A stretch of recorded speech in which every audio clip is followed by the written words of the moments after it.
Salamta, Teinayistali. I am Rasiadonis Tafari, and we're going to continue to touch on the very important subject matter that we're dealing with, and this is the present science concerning this present evil pharaoh. Is Hosni Mubarak, is he an evil pharaoh? Well, of course he is.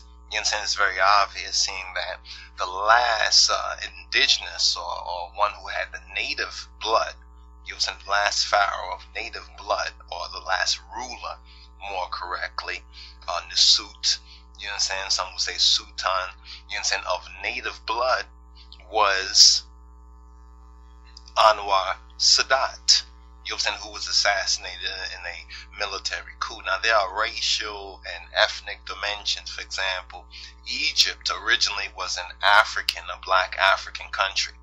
We know this from the monuments, we know this from the history, we know this from the evidence. You understand? But it has become, in the present time, it's become an Arab, you understand, an Arab, and even one can say a majority Muslim or Mohammedan, you understand, Sabian Moonco, we can say nation, you understand, today. So we're looking at the modern Egypt, yet it's still within the context of the ancient mythos. So they cannot escape. They cannot escape the fact of the ancient mythos. And this is what we've been studying in our sabbatical studies concerning the Ethiopic Exodus.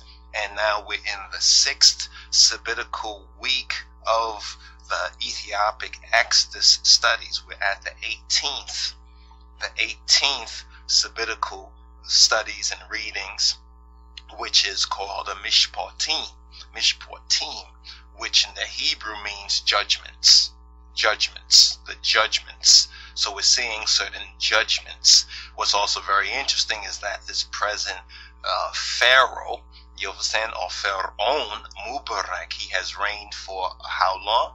He has reigned for 30 years. That is 3 decades.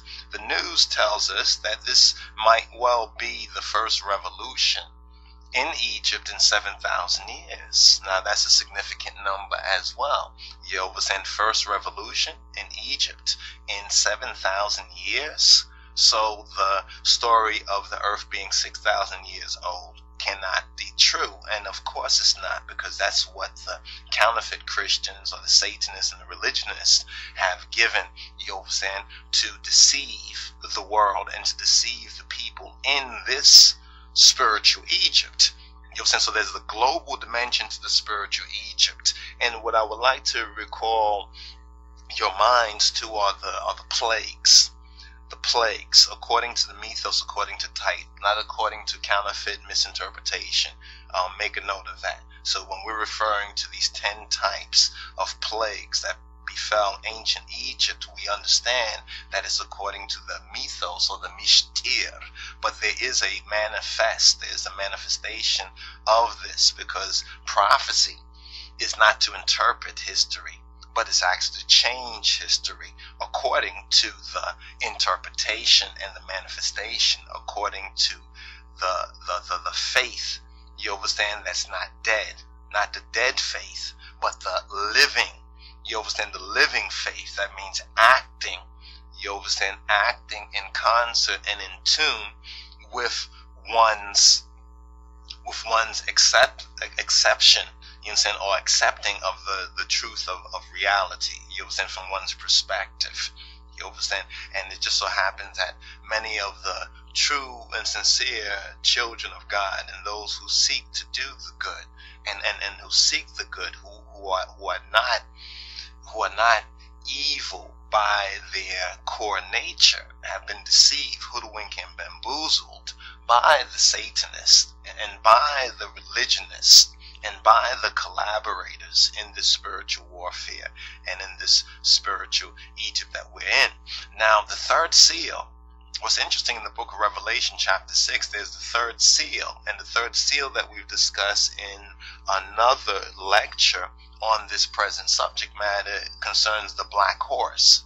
Now, the black horse, according to one metorgon or interpretation of this, which also is to affect a change in the history, you understand, and the revelation of the mystery, is the fact that Africa has about 1 billion people. and this 1 billion people. There's a 1 billion people region, and this is the region, current region of famine, and it's also a region of hunger. Now, in the Revelation, it tells us that there was a black horse. Now we're speaking about these 4 horses that have been known as the 4 horses of the apocalypse, but there is a deeper, you understand, a more resonant meaning that we need to get to, a more core meaning of these 4 horses. But there was a black horse, it says, and its rider held a pair of scales in his hand. And I heard what seemed to be a voice in the midst of the 4 living creatures saying, a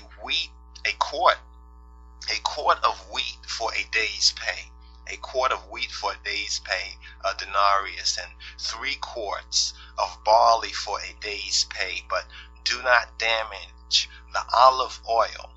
Do not damage the olive oil and the wine.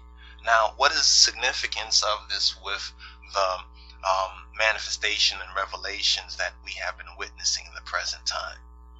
This is what we need to touch on, and this is what we have touched on in another lecture, and that other lecture is named, just to bring that up, so hopefully when it's out there, this the lecture on Rahab, Egypt, global famine, and the 3rd seal of Revelation. We go into that in a little more detail right there, but this is significant when we ask the question, is Mubarak the evil pharaoh of the Exodus? Is this a point and a time for a spiritual exodus from the spiritual Egypt? And is Mubarak a mundane or a worldly type of a symbol, you understand, of the mythos in the present time? You understand, the prophecy, not interpreting history, but changing history, the prophecy becoming personified or invoked so it can be evoked, and ones then must decide, must choose. You see, then there's a choice, because there's no neutrality. One cannot excuse themselves from this spiritual warfare, either in this world or in the world to come, or in the next world. So there's much more to come, my brothers and sisters. Let's watch and pray, and let's walk his way in spirit and in truth. Salam laku alaikum.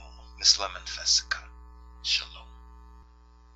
And when the Lamb opened the 7th seal, silence covered the sky.